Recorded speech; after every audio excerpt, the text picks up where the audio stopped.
আৰু আঁঠুৱা লৈ আহিছোঁ 10,000 পিচ, পেণ্ডেল বটল লৈ আহিছে 10,000 পিচ আৰু ব্লেচিং পাউডাৰ পেকেট লৈ আহিছোঁ।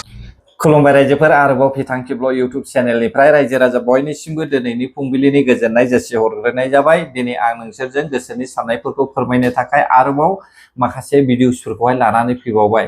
नोंथांमोना बयबो मिथिखागौ डक्टर हेमन्त बिश्व शर्मा सारआ दैबाना लोमनायावहाय डनेशन खांग्राफोरखौहाय बन्द खालामनाय नोंथांमोना मिथिगौ। नैथियावहाय जों सावरायगोन बिपिएफनि सीएमनि सायावनो एसे जोङो फंनैसो बाथ्रा सावरायगोन। बिथाङा शिबसागरावहाय दै लोमजानायफोरनोहाय माखासे बेसादफोर लांनानै हैदों। थामथियावहाय गिख्रंथाव जाथाय बर' जाथिनि थाखाय आरोबाव दुखुनांथावबाव नैबे सावगारिखौ नायलानो जाबाय रायजो राजा नोंथांमोन। जोबनायाव जोङो मेम'रेन्डाम आयंआ मा फोरमायदों बिनि सायावबो जों एसे आरोबाव खोनासंग्रोबावगोन। बिनि उनावसो आङो नैबे मिस्टार जेम्स बसुमतारीनि बाथ्राखौ लानानै फंनैसो बाथ्रा बुङो।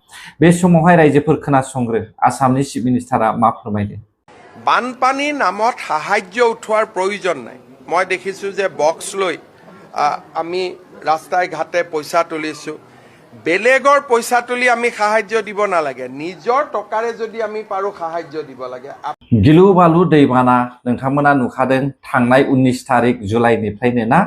दा दिनैसिमहालागै बेयावहाय दैबानाया दासिमबो रानजोबाखै बेखौ नोंथांमोना मिथिखागौ। दा बेखौ लानानै आसामनि chief minister doctor Hemant Biswa Sharma सारआ अनसुंथाइ हैग्राफोरनि थाखाय माखासे गोसोआवहाय सानखांनाय फैबाय। दैबानानि नामावहाय फैसा खांनानै गावबागाव माखासे जाख्ल'नायनि बाथ्राफोरखौहाय सानखांनाय फैबाय जानो हागौ। बेनिखायनो जायफ्रा दैबानानि नामावहाय बक्स लानानै फैसा खांनो नागिरदों नोंथांमोना बे समावहाय मावनो मोननाय नंला आरो बे खामानिखौहाय मावहोला होननानै बुंनाय जोङो खोनानो मोनदों। डक्टर हेमन्त बिश्व शर्मा सारआ हयथ' लाजिनायबो मोनबाय आरो फारसेथिं गाज्रिखौबो नुहुरबाय। माबा मोनसे मानसि गाज्रिफोरनि थाखाय गाज्रि जागोन बेखौबो नुहुरबाय। बिनि थाखायनो बिथाङा बक्स लानानै गामि गामि आरो बाजारफ्रावहाय फैसा खांनायखौहाय बन्द खालामनाय जासिगोन होननानै फोरमायनाय जादों।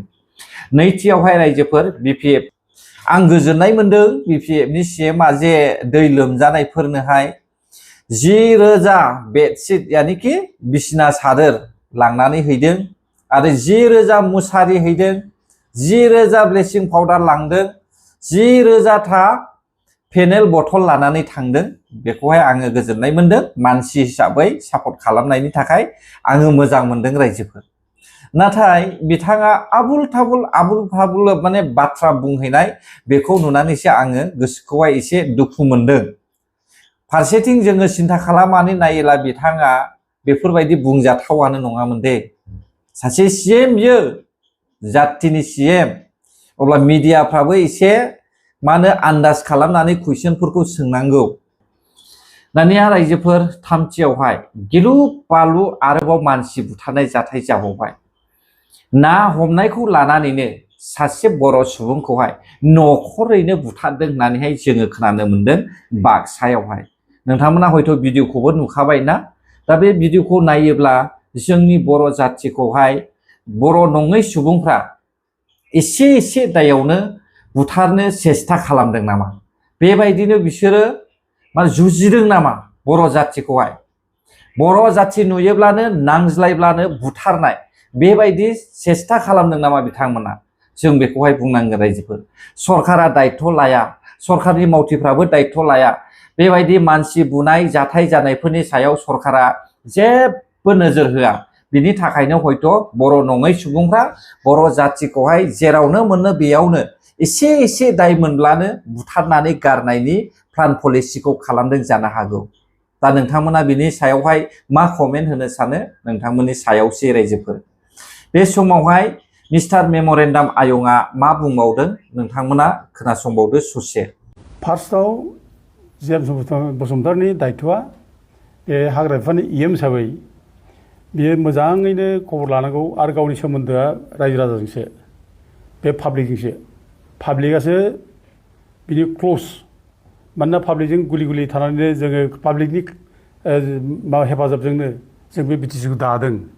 आरो बे थांनाय इलेक्सनावबो बे पाब्लिकनि रायजो राजानि हेफाजाबजोंनो माने जेम्स बसुमतारी मोना पावाराव फैदों दा अब्ला बिनि दायथ'आ मामोन थोंजों बे रायजो राजाखौ माने खबर लानांगौमोन बियो मा जाखो मा बेरखौ खबर लाफैनांगौमोन सोंनांगौमोन मा जामारदों खिन्थु बे खुनु बे खबर लायाखिसै माने सोङाखिसैबो प्रयजनबोखौनो खालामाखिसै बियो बे डाइरेक्ट खोन्थाबाय बुंना होबाय जे माने गावलायदोंमोन गावग्रोदों गावग्रोनायखौसो गावजादों नै माने गावग्रोबाय जेला गावजाखागोन माने बेयावनो फोजोबनो नागिरबाय बिसोर थारमाने गावसोरखौ बिराद साफा मोनसे माबा देखायनानै बे दाय गैयि मानसिखौ दाय साजायनानै गावथारनाय बेबायदि मोनसे माबा खालामबाय आरोखि मिस्टार मेम'रेन्डाम आयंजों लोगोसे सासे सुबुङा मिसिं रायजोफोर सोर मिसिं फोदेरनोसै आं नैबे मिसिं अमर सिं ब्रह्मआ मिसिं मानो मिसिं जानानै दङ बबेयाव गोमानानै दङ बबेयाव एब्रेनानै दङ आथिखाल नुथाराखै दा बिनिखायनो आं बुंनो सानदों बिटिआरखौ सावग्रा अमर सिं ब्रह्मआबो दिनैनि समावहाय बे फरेस्टजोंहाय गावथारजानाय फुंखा बसुमतारीनि सायावहाय मा आवाज होनो सानो हो अमर सिं ब्रह्म बिपिएफ पार्टी फैबाय बिटिआरखौथ' सावखाबायना नोंथांमोना दा बिनिखायनो बे फुंखा बसुमतारी गावथारजानायनि सायावहाय सोरनि सायावहाय न्याय बिनो सानो जेम्स बसुमतारीनि सायाव ना हाग्रामा महिलारिनि सायाव ना आसाम सरकार फरेस्ट डिपार्टमेन्टनि सायाव बिनि फिननायखौ नोंथांमोना होनो हागोन ना जोङो नेनानै थागोन आरो जेम्स बसुमतारी नोंथाङा ससियेल मिडियायाव दिनैसिमबो निमाहा बियाखै आरो नोंथाङा दिनैसिमबो बे फुंखा बसुमतारीनि गावथारनायनि सायावहाय नायबिजिराखै होननानैहाय आं सानो आरो जुदि नोंथाङा हाथाराब्ला दख'ना सुरिफोर गाननानै न'आवनो एब्रेनानै था न'नि खामानिखौनो मावनानै था बेवहाय हारिनि जाथिनि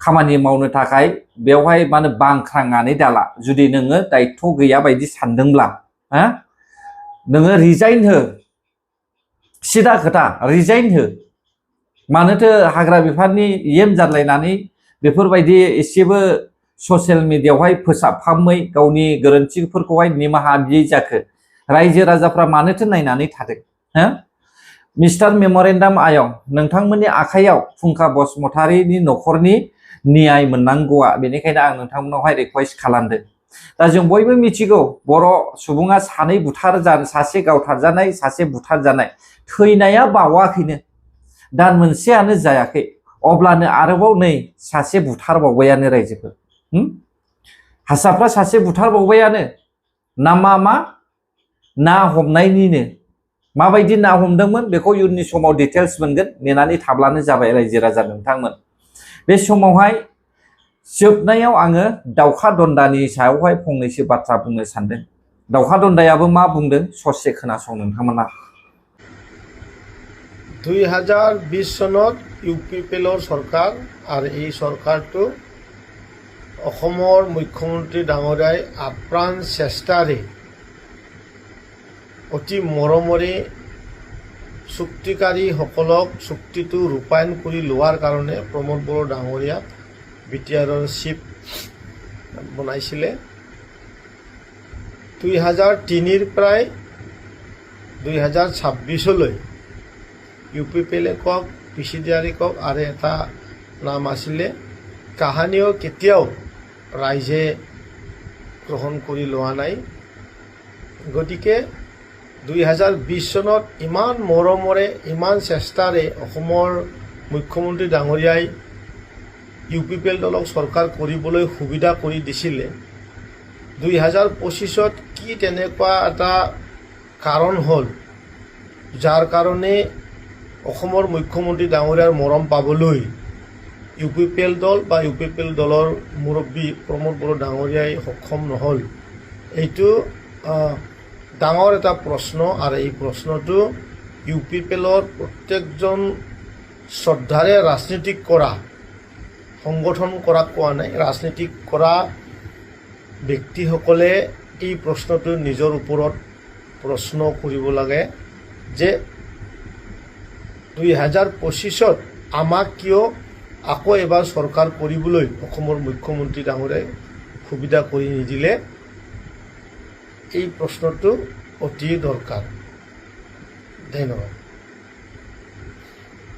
आं मानो दाउखा दन्दा बुंदों गावनो बुंनानै लाखादों दाउखा दन्दा पार्टिना मानि दाउखा दन्दा पार्टी दानांगौ जाखो रायजो राजा नोंथांमोन एसेबां घाब्रायबाय बोसोरसेयानो जायाखै बिपिएफ पार्टीया इउपिपिएल पार्टी जेननाया बोसोरसेयानो जायाखै बिपिएफ पार्टी दानाया अब्लानो एसेबां घाब्रायबाय अब्ला बिसोरबायदि मानसिया मा हारिनि थाखाय सानग्रा खोमा रायजो राजा नोंथांमोन निस्सय नङा हारिनि थाखाय सानग्रा नङा बिसोरबायदि मानसिया गावनि उदैनि थाखाय सानग्रासो मिथिबाय बयबो मिथिगौ इउपिपिएल पार्टीया इउपिपिएलआ माबायदि रोखोमै जेनदों सोर फेजेनदों इउपिपिएल पार्टीखौहाय बिपिएफआ नङा हाग्रामा महिलारिखौहाय देरहाहोनाया जाहैबाय आसामनि chief minister doctor Hemant Biswa Sharmaji मिथिबायना आरो लोगोसे बिजेपि सरकार भारत सरकारनि बिसोरसो इउपिपिएलनि दैदेनगिरि प्रमद बर' दैदेननाय सरकार इउपिपिएल पार्टीखौहाय फेजेननो हादों